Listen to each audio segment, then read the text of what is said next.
Amém, queridos? Abra sua Bíblia, por favor. Juízes, capítulo 16, versículo 4, nós vamos ler até o versículo 22. Juízes 16, de 4 a 22. Quem achou diz amém. Então levante bem alto a sua Bíblia e repita comigo: essa é minha Bíblia. Eu sou o que ela diz que eu sou. Eu tenho o que ela diz que eu tenho. E eu posso o que ela diz que eu posso. Abrirei meu coração. Deixarei a palavra de Deus entrar. E nunca mais serei o mesmo. Amém. Glória a Deus. Depois dessas coisas, ele se apaixonou por uma mulher do vale de Soreque chamada Dalila.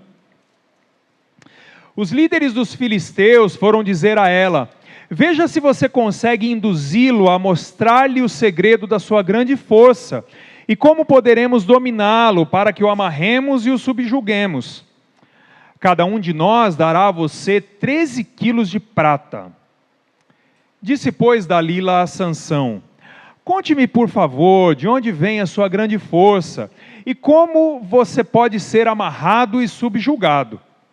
Respondeu-lhe Sansão: se alguém me amarrar com 7 tiras de couro ainda úmidas, ficarei tão fraco quanto qualquer outro homem. Então os líderes dos filisteus trouxeram a ela 7 tiras de couro ainda úmidas, e Dalila o amarrou com elas. Tendo homens escondidos no quarto, olha a situação, irmão. Ela o chamou: Sansão, os filisteus o estão atacando. Mas ele arrebentou as tiras de couro como se fosse um fio de estopa que chega perto do fogo. Assim não se descobriu de onde vinha a sua força. Disse Dalila a Sansão: olha só que coitadinha. Você me fez de boba, mentiu para mim. Agora conte-me, por favor, como você pode ser amarrado. Ele disse: se me amarrarem firmemente com cordas que nunca tenham sido usadas, ficarei tão fraco quanto qualquer outro homem. Dalila o amarrou com cordas novas. Depois, tendo homens escondidos no quarto, ela o chamou: Sansão, os filisteus o estão atacando. Mas ele arrebentou as cordas de seus braços como se fossem uma linha. Disse Dalila a Sansão: até agora você me fez de boba e mentiu para mim. Diga-me como pode ser amarrado. Ele respondeu: se você tecer num pano as 7 tranças da minha cabeça e o prender como uma lançadeira, ficarei tão fraco quanto qualquer outro homem. Assim, quando ele dormia, Dalila teceu as 7 tranças da sua cabeça num pano. Ele devia dormir muito bem, né? E o prendeu com a lançadeira. Novamente ela o chamou: Sansão, os filisteus estão vindo sobre você. Ele despertou do sono e arrancou a lançadeira e o tear junto com os fios do tear. Então ela disse: como você pode dizer que me ama, se não confia em mim? Em outras linguagens dizem: se não está comigo o teu coração. Esta é a 3ª vez que você me fez de boba, e não contou o segredo da sua grande força. Importunando-o o tempo todo, ela o esgotava dia após dia, ficando ele a ponto de morrer. Tem noção do que era essa mulher? Só por Deus. Por isso ele lhe contou o segredo. Jamais se passou navalha em minha cabeça, disse ele, pois sou nazireu desde o ventre materno. Se fosse rapado o cabelo da minha cabeça, a minha força se afastaria de mim, e eu ficaria tão fraco quanto qualquer outro homem.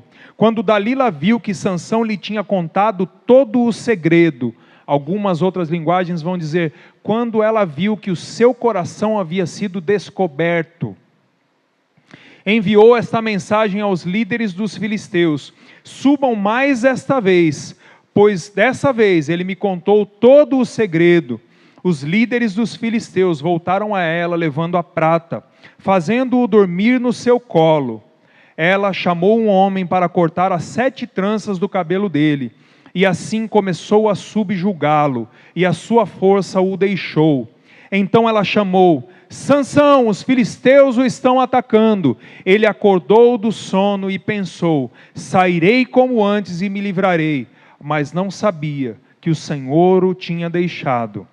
Os filisteus o prenderam, furaram os seus olhos e o levaram para Gaza. Prenderam-no com algemas de bronze e o puseram a girar um moinho na prisão. Mas logo o cabelo da sua cabeça começou a crescer de novo. Vamos orar? Querido Deus, amado Deus, nós te louvamos, Senhor, por este culto, te louvamos pela oportunidade, Senhor, que nós temos de celebrar o Teu nome juntos, celebrar, Senhor, a Tua ceia, Senhor, e também, Senhor, de dispormos o nosso coração, Senhor, para que ele seja trabalhado pelo Teu Espírito, Senhor, através da Tua palavra. Eu te peço, Senhor, que nós sejamos guiados agora, Senhor, por esse texto, por essa história, e que aquilo que precisa ser transformado no nosso coração, Senhor, não haja impedimento. Nós entregamos as nossas vidas a Ti nessa noite, e te pedimos, ó Deus, que a Tua palavra cumpra aquilo, Senhor, que tem no seu coração, ó Deus, para as nossas vidas, nessa noite, em nome de Jesus. Amém. De manhã eu brinquei aqui, eu disse que o tema desse sermão ou dessa história poderia ser Sansão, o fortão do cabelão, que tinha a cabeça do tamanho de um feijão. Tem uma musiquinha infantil que esse é o tema, esse é o título da música, ou o refrão, enfim. E fica a dica aí para as professoras da Igreja da Criança. Mas o tema que eu gostaria de tratar com vocês hoje é a força e a fraqueza dentro de nós. Dentro de nós há forças, dentro de nós há vigor, mas dentro de nós também tem uns Sansões de vez em quando. Que, por mais fortes que sejam, o que mais transparece, na verdade, são as suas fraquezas. Sansão, só para nos situar um pouco no contexto, Sansão era um juiz instituído por Deus, chamado por Deus, de uma série de juízes. Eu já expliquei aqui que os juízes são líderes que foram instituídos por Deus depois da morte de Josué. O último grande líder de Israel era Josué, e depois da morte dele, Deus instituiu juízes. E como acontecia, o que acontecia no livro dos juízes? O povo vivia um tempo de prosperidade, um tempo de paz, um tempo de alegria, e aí, de repente, se sentia muito à vontade e começava a pecar contra Deus, a quebrar os seus princípios, os preceitos do Senhor. Então o Senhor tirava a sua mão desse povo, e aí o povo começava a ser subjugado pelos inimigos, e aí ele era aprisionado, ele era afrontado, ele era atacado pelos inimigos, e passava a sofrer durante anos, e aí se angustiava, se prostrava, clamava pela providência de Deus, e Deus levantava um novo juiz. E aquele juiz vinha como um libertador e libertava o povo, e o povo começava a viver novamente um tempo de prosperidade, até que ele pecava de novo. E aí isso ia acontecendo de novo. De manhã eu falei que isso era uma espécie de montanha-russa do relacionamento do povo com Deus. E aí nós vamos passando assim por vários juízes, até que a gente chega nesse juiz chamado Sansão. E Sansão tinha um chamado diferente, ele é diferente de todos os outros juízes, ele tem características que não se igualam a nenhum dos outros juízes, tanto boas quanto ruins.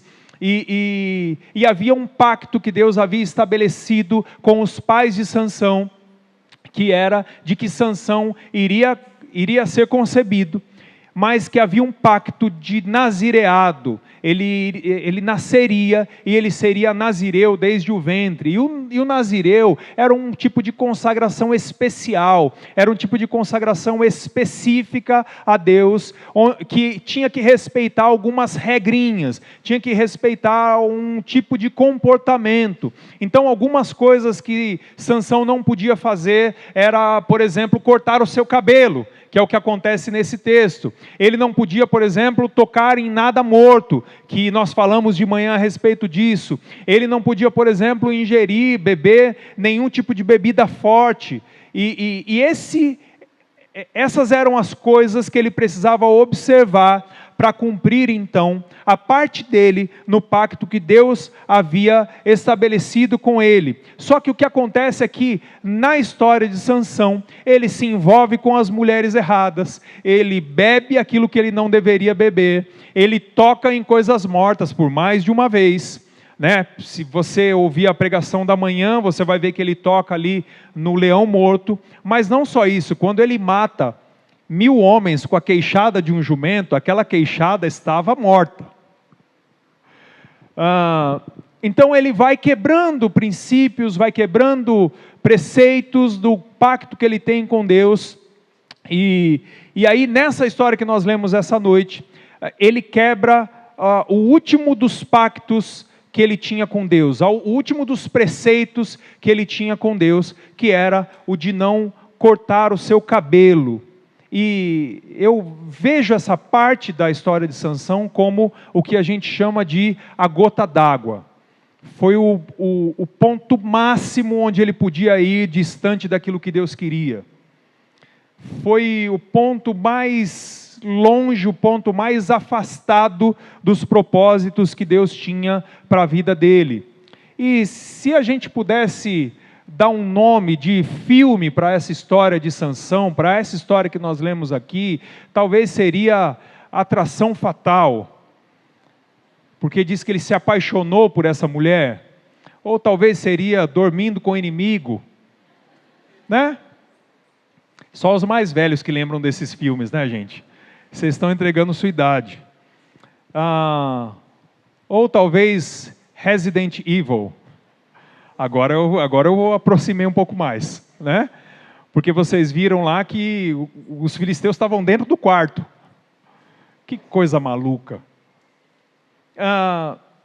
E hoje de manhã, então, nós falamos das decisões que Sansão começou a tomar e de como nós devemos balizar as nossas decisões para que a gente não desfrute do mesmo fim que Sansão desfrutou. E agora a gente vai para o final da história de Sansão, mas embora sejam histórias diferentes, você vai perceber que as características, a maneira como as coisas vão se desenvolvendo, tem muitas similaridades, tem muitas coisas específicas que são erros e decisões erradas que Sansão vai tomando uma após a outra. E você vai ver que Sansão era o homem mais forte que existiu, mas a grande falha dele foi não entender que, a despeito da sua força, as suas fraquezas tinham um potencial enorme para destruí-lo. E a pergunta que eu fiz essa manhã é como, e eu quero repetir ela agora, como que alguém que começa com o pacto que Deus estabeleceu na vida de Sansão, termina como Sansão termina? E daqui a pouco a gente vai falar um pouquinho sobre o final dele. E a resposta para essa pergunta, ela vai tomando corpo, ela vai tomando forma, ela vai se fazendo à medida em que a gente vai avançando pelas atitudes e pelas decisões que Sansão toma na sua vida, pela maneira como ele vai se afastando daquilo que ele não deveria se afastar, e pela maneira como ele vai se aproximando das coisas que ele não deveria se aproximar. Então, a primeira atitude que me chamou muita atenção nessa história de Sansão, ela não tem exatamente relação apenas com essa história, mas com uma outra história, que é o fato de que ele perde a oportunidade de fazer diferente de algo que ele já tinha feito, e isso custa muito caro para ele. Se você voltar lá para o capítulo 14, você vai perceber, um pouco depois do texto que nós lemos hoje pela manhã, você vai perceber que ele se casa com uma mulher filisteia, e ele lança uma aposta, ele lança um enigma para as pessoas, para alguns convidados que ele tinha na festa de casamento. E aquele enigma, depois de 3 dias, eles não conseguem acertar, ele faz uma espécie de uma aposta ali, e os homens não conseguem acertar, eles vão lá e ameaçam a esposa dele, e quando eles ameaçam a esposa dele, ela chega nele e fica o tempo todo tentando convencê-lo a contar o seu segredo. E a Bíblia diz que ela fica durante os 7 dias da lua de mel, insistindo para que ele conte o segredo. Gente, você já pensou? A Bíblia diz que ela chorou os 7 dias. Que lua de mel fantástica! E ela convence ele, depois de 7 dias, a contar o segredo. Ele perde aquela aposta, e eu não vou entrar lá no texto, porque senão a gente vai sair do foco aqui. Mas ele já havia vivido uma situação muito parecida com essa que está acontecendo aqui. E ele perdeu a oportunidade de fazer diferente. Da primeira vez ele perde apenas uma aposta, só que dessa vez ele perde tudo. Ele perde a presença de Deus, ele perde o pacto com Deus, ele abre mão de tudo, ele perde a sua força, ele perde a sua visão, ele perde tudo. O que me leva a entender o seguinte, querido, que nós não podemos escapar de errar ou de fracassar algumas vezes, mas o grande problema é quando a gente não aprende com as nossas quedas. Se Sansão tivesse aprendido com a primeira queda que ele teve, com a primeira traição que ele teve, ele não teria perdido aquilo que ele perdeu nesse texto. Aquilo que ele perdeu nessa fase da história.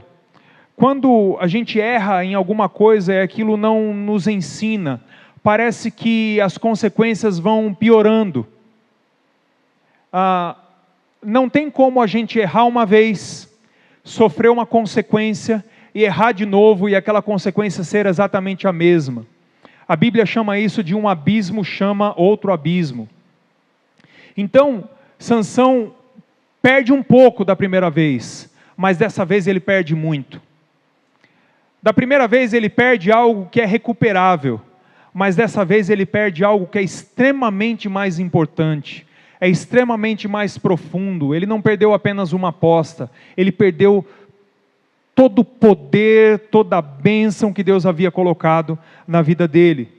É claro que a gente não quer fracassar nunca, mas se existe uma coisa que é óbvia na nossa vida, no nosso dia a dia, é que em alguns momentos a gente vai fracassar. Nós vamos tomar decisões que nós vamos fracassar, nós vamos trilhar caminhos que nós vamos fracassar, nós vamos perder, mas o grande problema é o quanto esses fracassos nos ensinam, o quanto esses fracassos têm o poder de nos fazer decidir não fracassar de novo.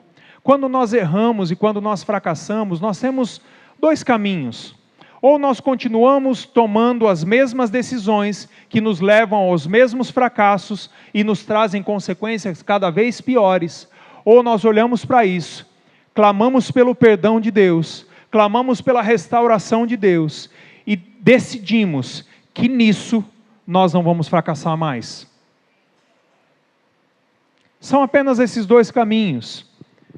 São caminhos que Deus tem de crescimento para nós, porque falhas todos temos, mas que em nome de Jesus, querido, que em nome de Jesus, o Espírito Santo de Deus possa nos conduzir de tal maneira a aprendermos com os nossos erros, que os nossos erros, que as nossas quedas, que os nossos fracassos, que as nossas falhas sejam saúde para a nossa vida, porque Deus tem o poder de transformar todas as coisas. E eu sei que você não precisa estar no chão, viver caído no chão porque você fracassou, mas existe um momento que é hora de levantar e partir para aquilo que Deus tem para fazer, e para olhar para tudo isso, não para viver de novo em tudo isso, mas olhar para isso e dizer: para esse lugar eu não volto mais. Segunda coisa a respeito dessa história de Sansão: ele tinha uma fraqueza em abrir o coração com quem não devia abrir. Ele foi traído uma vez e foi traído de novo. Na Bíblia, o coração é aquilo que a gente pode chamar de a sede dos segredos, a sede de tudo aquilo que é íntimo para nós, tudo aquilo que é importante para nós, tudo aquilo que nos é caro, tudo aquilo que nós amamos, tudo aquilo que nós de fato pensamos, estão no nosso coração. Isso é tão claro na palavra de Deus, que quando Dalila manda um WhatsApp para os filisteus, da última vez, ela diz: agora sim, ele revelou todo o seu coração. De alguma maneira ela conseguiu entender que dessa vez era de verdade. Porque quando a gente abre todo o nosso coração, quando a gente escancara a nossa alma, isso fica exposto para todo mundo. E as pessoas começam a perceber que o nosso coração está escancarado. E Dalila olha e diz assim, e fala para os filisteus: dessa vez ele descobriu todo o seu coração. Ele tinha a terrível fraqueza de abrir o seu coração com quem não devia. Você já teve essa experiência? Quantos de nós já não tivemos a experiência de chegar diante de alguém e num ímpeto de carência misturado com tristeza, com desespero, a gente abre o nosso coração com alguém que a gente não deveria abrir o coração? Eu acho que Sansão não fez isso por coragem, mas por carência. Embora isso não esteja muito claro na palavra, mas eu acho que ele era um cara que, apesar de ser tão forte, a despeito de ser tão vitorioso, era um camarada carente, porque nesses momentos ele se entregava. Nesses momentos a fraqueza dele estava. Quando ele olhava uma mulher, ele ia se deitar com ela e entregava a sua vida para ela. E sabe, querido, eu acho que a gente tem um escritor, um filósofo sul-coreano, Byung-Chul Han. Ele escreveu um livro chamado A Sociedade da Transparência. E nesse livro ele diz que está se tornando, no nosso tempo, cada vez mais obrigatório que você seja completamente transparente e que você abra a sua vida, abra a sua intimidade para o maior número de pessoas possível. Então, a gente tem aí as redes sociais, onde as pessoas começam a se expor de uma maneira que ele mesmo chama de maneira pornográfica. E quando ele fala de pornográfico, não é no sentido apenas de mostrar mais do corpo que se poderia ou que se deveria mostrar, mas é de revelar a sua alma, de colocar o seu coração, de abrir as suas intimidades. Eu não gosto nem de dar muitos exemplos daquilo que a gente vê nas redes sociais, porque são tantas coisas que alguém pode se sentir ofendido. Alguém pode achar: o pastor está mandando uma mensagem, um recado para mim. Então eu não quero dar nenhum exemplo, mas vocês sabem do que eu estou falando, vocês entendem do que eu estou falando. A gente começa a revelar a nossa alma para um público irrestrito. A gente não tem mais aquela pessoa que é o nosso confidente, aquela pessoa que a gente conhece, aquela pessoa que a gente confia, aquela pessoa que a gente pode chegar e derramar o nosso coração, e mesmo que ela não possa fazer nada, ela está lá para nos ouvir, ela está lá para orar por nós, ela está lá para nos apoiar. veja, querido, eu não estou dizendo que a gente não deva abrir o nosso coração, porque o outro lado também é muito perigoso. Quando a gente se fecha em nós mesmos e a gente não vive a oportunidade de compartilhar coisas da nossa intimidade com alguém que pode nos trazer sabedoria e nos ensinar caminhos melhores, caminhos mais excelentes, isso também é nocivo, isso também é ruim para nós. Mas o que eu quero dizer é que a gente também não pode ir para um outro extremo, onde a gente sai abrindo o coração com todo mundo. Então, se existe uma coisa que é importante na nossa vida, é nós termos gente séria, gente de Deus, com quem a gente consiga abrir o nosso coração. Recentemente eu conversei com um querido, um amigo, e ele falou assim: pastor, eu estou te falando isso, eu estou te contando essa história, mas além de você, tem apenas mais 2 pessoas que sabem dessa história. Primeiro, porque eu não posso expor as pessoas, e segundo, porque nem todo mundo tem maturidade para entender aquilo que eu estou passando. Eu achei tremendamente sábio, querido, porque se tem uma coisa que é ruim, é quando você sai num meio, seja na igreja, seja no trabalho, seja na família, quando você sai abrindo o seu coração sem restrição. Quando você vai entregando os seus segredos e aquilo que está no mais íntimo do seu coração, coisas que são entre você e Deus, e você sai abrindo para todo mundo, assim como Sansão fez. Havia um pacto com ele, que era entre ele e Deus. E existem coisas que é só entre nós e Deus. Existem coisas que um público muito restrito pode participar e pode saber. E nós precisamos ter sabedoria para isso. E esse foi um outro erro de Sansão. Um outro erro de Sansão é que ele começa a flertar com o pecado. É interessante que Dalila vai chegando aos poucos. Eu estava conversando com a minha esposa sobre esse texto, e ela falou assim: puxa, mas será que ele não percebeu que ela queria enganar ele? Né? Já pensou você acordar, tem um monte de gente dentro do seu quarto querendo te prender? E você saber que foi a tua esposa que fez isso? Ele começa a flertar com o pecado, ele começa a flertar com a quebra dos princípios que Deus tinha estabelecido na vida dele. E como todo mundo que começa a flertar com o pecado, ele achava que tinha o controle, ele achava que o seu poder e a sua força eram o seu modo de se garantir, ele achava que ele podia se manter de pé e se manter vitorioso para sempre. Flertar com o pecado é aquele olhar que você sabe que você não deveria ter dado, é aquela pessoa que você sabe que você não deveria ter conversado, é aquele passo, é aquela conversa, é aquela amizade, é aquele momento para onde você escapa de vez em quando, e você justifica e diz assim: não, eu tenho o controle, isso aqui está tudo sob controle, isso aqui é só um momento, isso aqui é só um alívio, isso aqui é só uma lacuna aqui em toda a minha história, isso não vai me fazer mal. Todo mundo que faz isso e começa a flertar com o pecado acha que tem o controle, e Sansão era assim, porque Sansão olha e diz assim: olha, me amarra com tal coisa, e aí ele abre e faz aquele show todo. Olha, agora me amarra com cordas novas. Sansão, os filisteus vêm sobre ti, ele rasga. Aí você imagina os filisteus indo correndo para a casa dele, depois indo correndo de volta. Depois indo correndo para a casa dele, depois todo mundo sai correndo de novo. E ele vai chegando perto.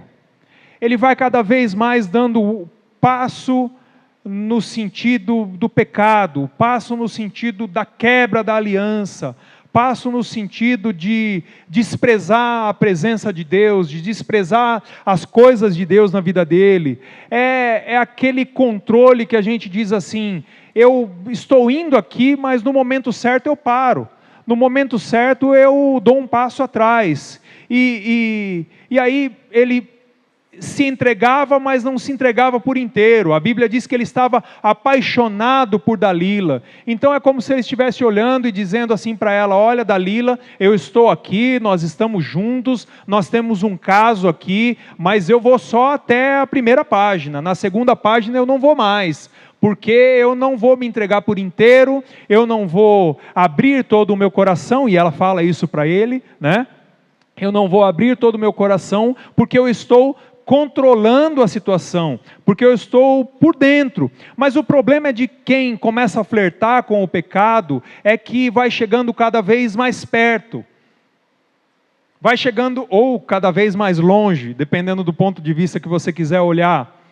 E Sansão primeiro fala para amarrar ele, depois para amarrar suas mãos, e aí no momento ele fala, no momento anterior, no penúltima dica que ele dá, ele diz assim: se você pegar as minhas tranças e tecê-las, ou seja, as coisas vão chegando cada vez mais perto, e aí você vai flertando com o pecado, você vai chegando perto, até aquele momento que você passa do ponto de equilíbrio.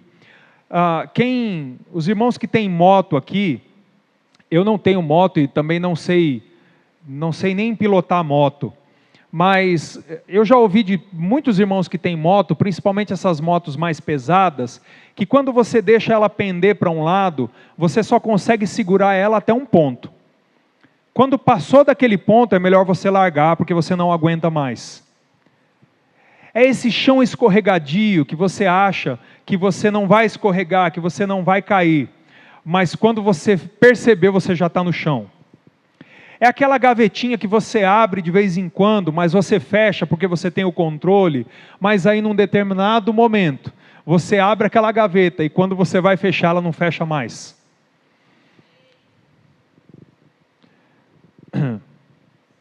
Sansão foi chegando cada vez mais perto, ou cada vez mais longe. E é claro que isso pode acontecer em várias coisas da nossa vida, mas o grande problema de quando nós vivenciamos situações como essas, é que se a gente precisa se esforçar tanto para controlar, é porque nós não deveríamos estar lá.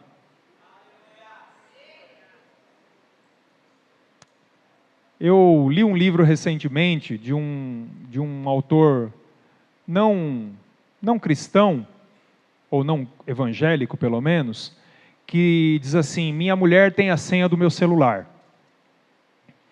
Eu estava no aeroporto, numa viagem, e falei, bom, eu preciso procurar alguma coisa para ler, comprei, e enquanto eu estava na sala de embarque esperando, eu li o livro inteiro, de tão gostoso que eu achei. Mas é um livro com um enfoque poético e tal, mas fala da intimidade entre marido e mulher e tudo mais, e eu achei fantástico esse tema. Minha mulher tem a senha do meu celular. Porque, querido, vamos ser transparentes, vamos ser honestos. Quando está tudo certo, quando está tudo ok, quando está tudo fluindo bem, você acha que você precisa se esforçar para controlar? Eu sei que esse é um assunto indigesto para se tratar, né? Eu costumo tratar bastante isso com os casais. Mas já que Deus trouxe isso ao coração, nem estava aqui, enfim. Quais são os segredos que você tem guardado aí, que revelam que você tem flertado com aquilo que você não deveria flertar?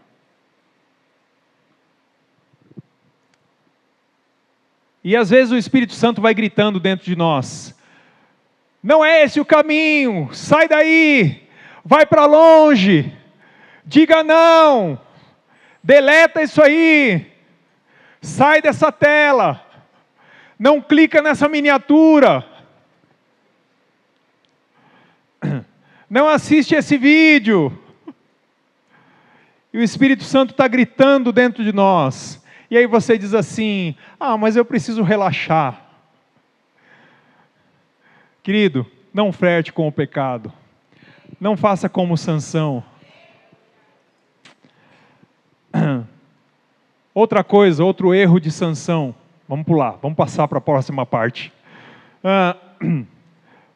Se bem que eu não sei se isso que eu vou falar agora é mais leve ou mais difícil. Eu falei para Deus, Deus tem misericórdia, porque nessa palavra tem tanta advertência, tanta coisa que eu falei, meu Deus, eu não quero que a igreja saia triste. Mas no final Deus tem alguma coisa para nós, eu tenho certeza. Um outro erro de Sansão é que ele deixa de perceber a ausência de Deus nas suas decisões. O texto diz que da última vez, quando ele tem o cabelo seu rapado, e Dalila grita, Sansão, os filisteus vêm sobre ti. A Bíblia diz que ele pensa consigo, me levantarei e me livrarei como antes. E aí vem a frase mais triste que eu acho de toda a história de Sansão. Mas ele não percebeu que o Senhor o tinha deixado. Como isso é triste, como isso é difícil, em se tratando de alguém que foi chamado para algo tão poderoso na presença de Deus. Sabe, querido, Sansão ele teve a experiência de tantas vezes errar, de tantas vezes fazer aquilo que Deus não queria, aquilo que não tinha a ver com o pacto que ele tinha com Deus, mas todas as vezes tinha dado certo. E sabe qual a maior infelicidade que nós podemos desfrutar nas nossas decisões? É quando nós tomamos decisões e elas dão certo, mesmo quando Deus não está. E a gente pensa o contrário. Porque a gente diz o seguinte, se Deus está, então dá tudo certo. Não é isso que a gente diz? E eu até acredito mesmo que se Deus está nesse negócio, as coisas vão dar certo. O problema é que nem tudo que dá certo, Deus está. E isso Sansão descobriu da pior maneira. Eu acho, querido, e desculpe a expressão que eu vou usar aqui, eu acho que nós todos precisamos ter a experiência de quebrar a cara de vez em quando. Desculpe a expressão, eu sei que é um pouco forte dizer isso, mas às vezes a gente precisa ter experiências como a experiência que Sansão teve quando nós estamos fazendo as coisas que Deus não gostaria que nós fizéssemos, ou que não são coerentes com o Deus que nos chamou, ou que não tem a ver com o chamado, com o desejo, com o sonho que Deus tem para a nossa vida. Porque quando nós quebramos a cara, quando as coisas dão errado, nós temos a chance de perceber que toda a força que nós temos para ter sucesso, toda a força que nós temos para alcançar lugares altos, ela vem do Senhor. Ela não vem de nós mesmos. E Sansão talvez estava enganado, dizendo assim, eu vou me levantar, eu vou me livrar igual eu me livrei das outras vezes, porque afinal de contas eu sou um cara forte, afinal de contas todas as vezes deu certo, e mais essa vez vai dar certo, mas ele não contava que nessa última decisão, Deus não estava. Deus não estava. E eu penso que na relação que Deus tem conosco, Ele mesmo estabelece pela sua misericórdia alguns limites. Nós vamos indo e Ele vai dizendo, filho, olha lá, você está chegando perto do limite. E aí quando Deus fala de todas as maneiras para nós, e nós não entendemos, então Ele tira a sua mão, para que nós percebamos que sem o Senhor, nós não somos nada. Que não há força em nós que venha de nós mesmos. Que não há poder em nós que venha de nós mesmos. Que não há sucesso em nós que venha de nós mesmos. Talvez você possa pensar, puxa, o pastor está trazendo uma palavra que me traz medo, que me traz peso. Se você está entendendo isso, querido, que o Espírito Santo te convença que não é isso.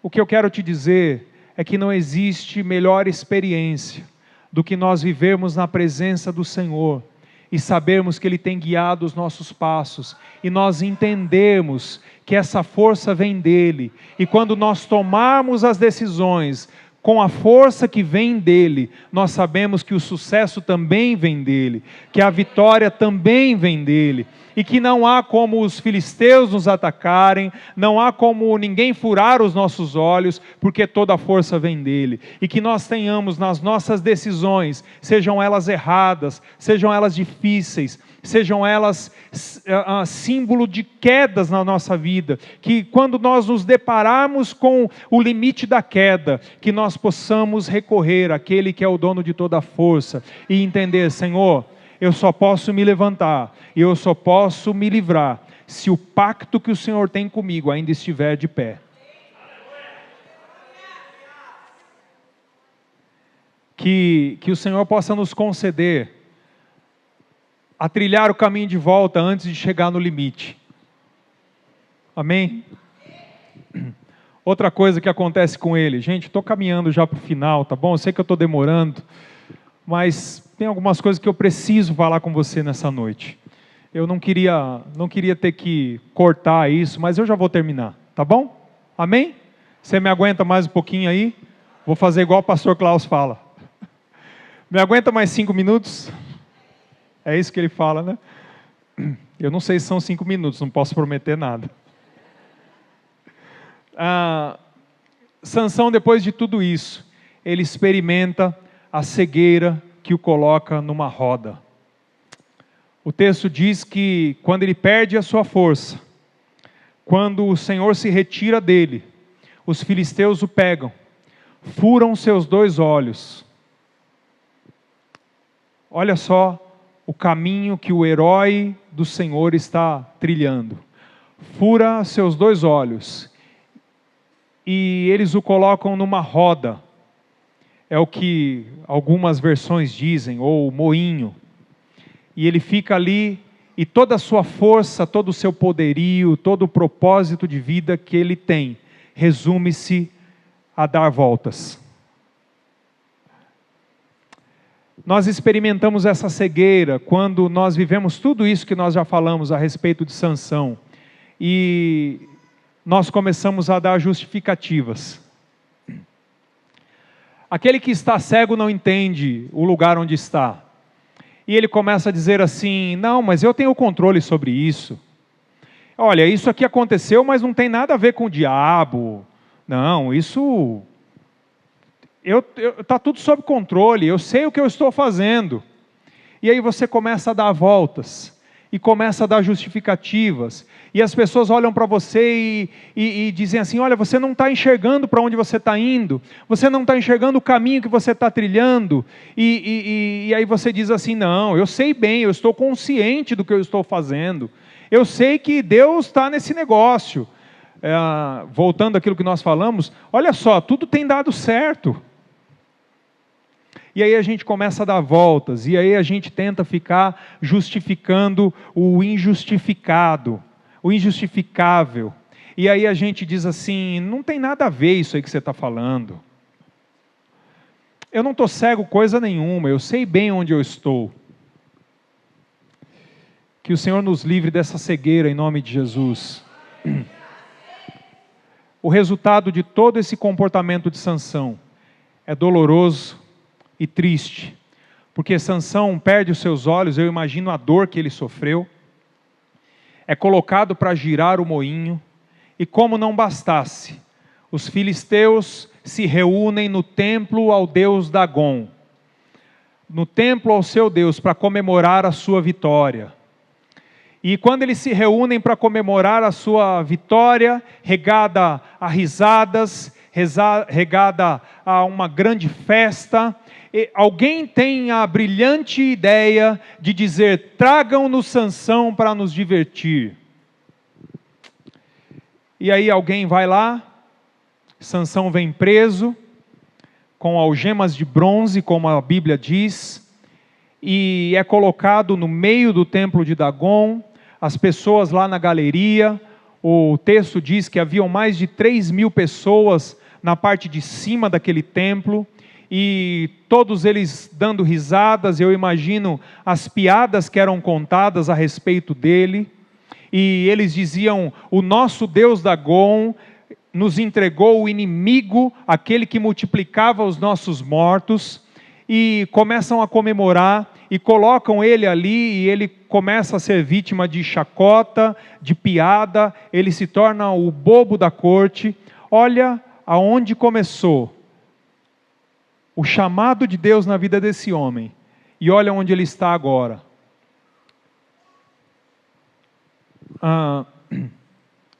O inimigo dando risada, o grande herói feito de palhaço lá embaixo, cego, preso, e o pior, o Deus do herói, com o seu nome lançado na lama. E acontece isso quando os heróis do Senhor são abatidos. Acontece isso quando nós trilhamos o caminho de Sansão. Tudo que o diabo quer é que nós chegamos a esse ponto. Mas, de repente, uma história tão triste, brota um texto que eu acho que o escritor de Juízes foi... Eu sei que toda a Bíblia é inspirada, mas ele foi especialmente inspirado no versículo 22. Porque ele diz assim: mas logo após ter tido seu cabelo rapado, o seu cabelo volta a crescer de novo. Gente, quantas vezes nós tomamos decisões que não são as decisões que nos levam para perto, mas para longe de Deus. Decisão errada atrás de decisão errada, e isso vai nos levando para cada vez mais distante do propósito que Deus tem na nossa vida. Mas o Senhor nos ama tanto, que faz com que o nosso cabelo comece a crescer de novo. Você não imaginava que o final seria esse, né? A restauração de Deus está sempre às portas.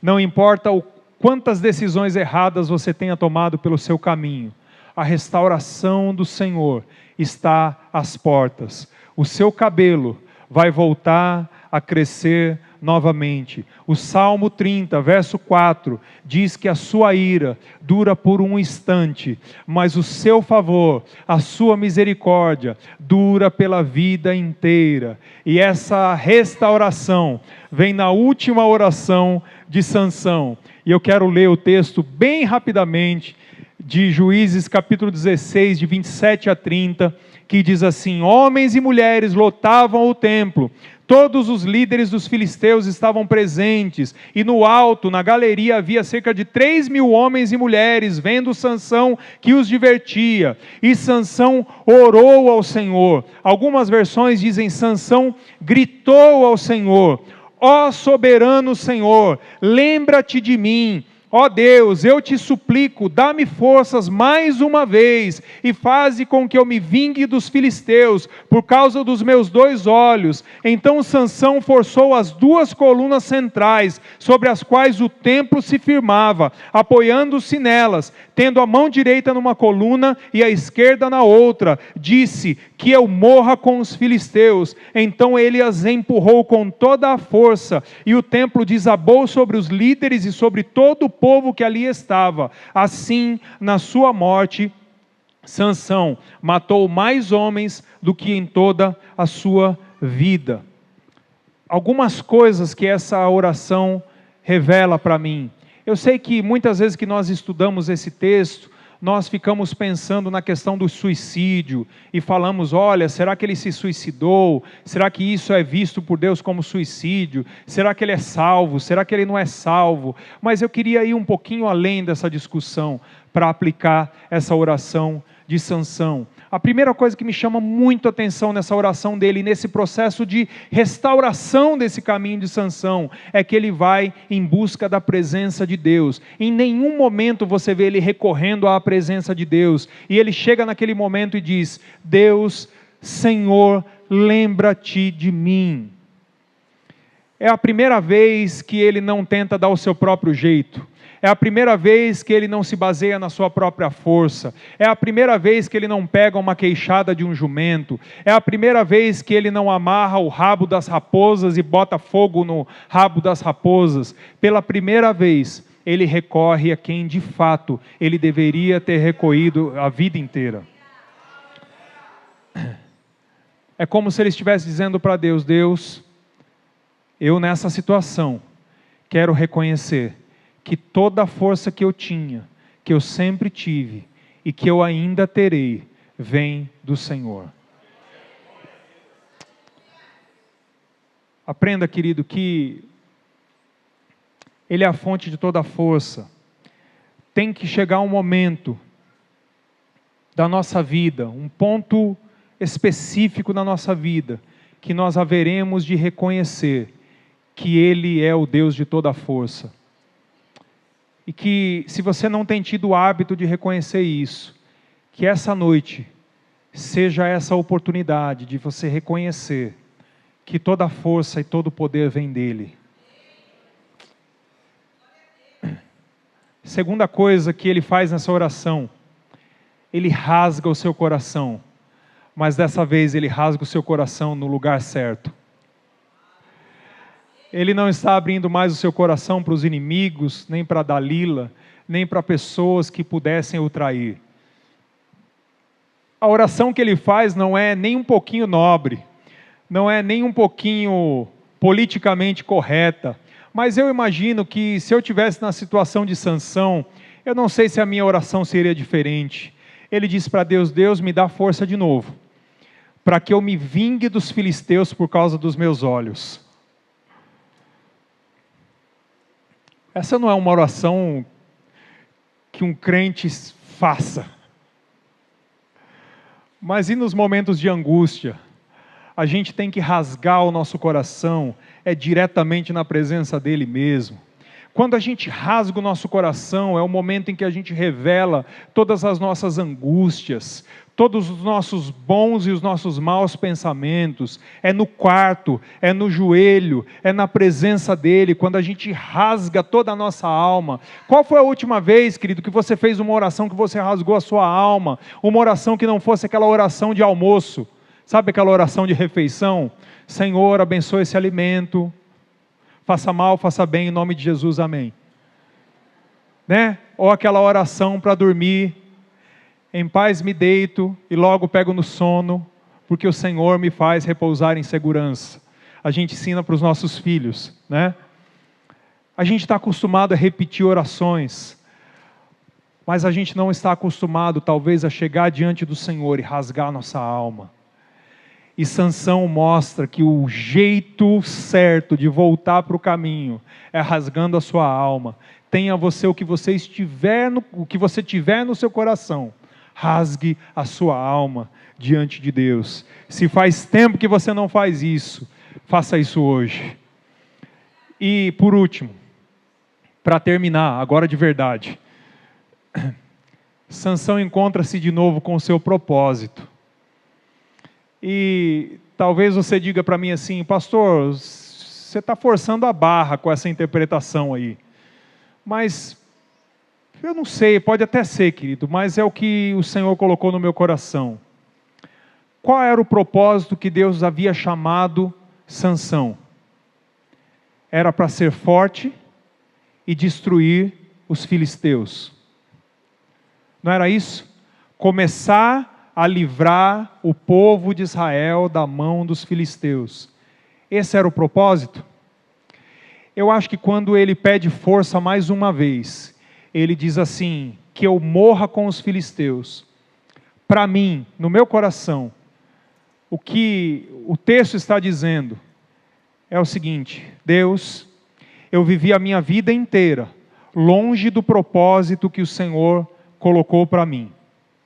Mas agora, na entrega da minha vida, eu quero cumprir esse propósito. E aí, quando ele derruba aquele templo, os filisteus morrem. E ele morre também, é fato. Mas eu vejo como um sacrifício no sentido de cumprir o propósito que Deus tinha para que Ele cumprisse. O quanto da nossa vida está entregue para cumprir o propósito que Deus tem na nossa vida? Quanto nós estamos dispostos a entregar para trilhar esse caminho de volta, quando nós vamos muito longe? Eu acho que Sansão disse no coração dele que de nada valeria viver se não fosse para cumprir esse propósito. E naquele momento, ele entrega a sua vida. E eu não quero aqui romantizar, mas ele entrega a sua vida e inicia o cumprimento do propósito que deveria ter sido iniciado há muito tempo.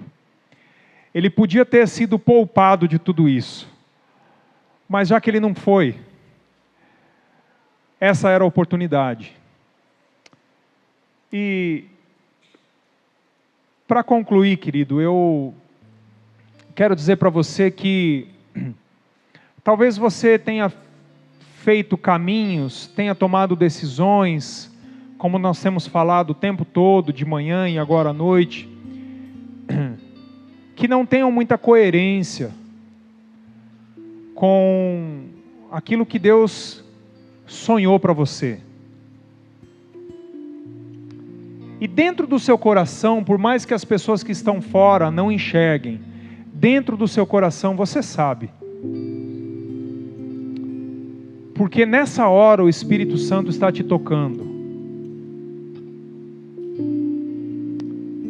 E como eu disse de manhã, talvez essas decisões não sejam especificamente um pecado, uma queda, daquelas que você fica no chão, ou pode ser que seja, mas são decisões que não tinham essa coerência com o que Deus tem. E nessa noite, pensando sobre Sansão, o seu desejo é de fazer o caminho de volta. Eu quero te dizer que o cabelo da sua cabeça voltou a crescer. Feche seus olhos agora, querido, em nome de Jesus. Amém. Se você entende nessa noite que o cabelo da sua cabeça começou a crescer e que é hora de voltar a tomar as decisões corretas, eu quero que você levante sua mão, eu quero orar por você. Talvez muitas decisões você tenha tomado e que, se você tivesse a maturidade que você tem hoje, você não teria tomado. Mas agora você está entendendo que é hora de tomar as decisões certas. Levante a sua mão, eu quero orar por você, querido. Que esse ambiente aqui agora seja um ambiente de cura, seja um ambiente de restauração, seja um ambiente onde o Senhor te leva de volta para o seu propósito. Não tenha vergonha. Não tenha vergonha. Todos nós tomamos decisões que não deveríamos de vez em quando. Mas nessa hora, o Senhor faz com que o nosso cabelo volte a crescer. Querido Deus, em nome de Jesus, Pai, eu quero apresentar, Senhor, a vida desses meus amados irmãos, Senhor, diante da Tua presença. E, Senhor, Tu conheces, Senhor, o caminho de cada um de nós, ó Deus. Tu conheces os caminhos, ó Deus, que nós decidimos trilhar, Senhor, e que decidimos, Senhor, pela nossa própria vontade, quando nós deixamos, Senhor, de aprender, Senhor, em outros caminhos, ó Deus, onde nós já fracassamos, quando nós deixamos de perceber, Senhor, que a presença do Senhor não estava em algumas decisões, quando nós abrimos o nosso coração, Senhor, para quem não deveríamos abrir, ó Deus. Deus querido, quando nós experimentamos a cegueira que nos coloca numa roda, Senhor, em nome de Jesus, ó Pai, nós queremos nessa noite experimentar, rasgar o nosso coração de novo na Tua presença, Pai. Voltamos para a Tua presença, Senhor, correndo nessa noite, Senhor, sabendo que o que o Senhor tem Já era para ter se cumprido na nossa vida há muito tempo, Senhor, mas muitas vezes nós ficamos adiando com as nossas decisões, ó Pai. Mas nessa noite, nós voltamos para o Teu caminho, nós voltamos a decidir o que o Senhor quer, nós voltamos para o Teu propósito, nós voltamos, Senhor, a submeter, Senhor, o nosso coração à Tua presença, Pai. E em nome de Jesus, queremos novamente que a nossa vida esteja no centro do Teu propósito, Pai. Em nome de Jesus, em nome de Jesus.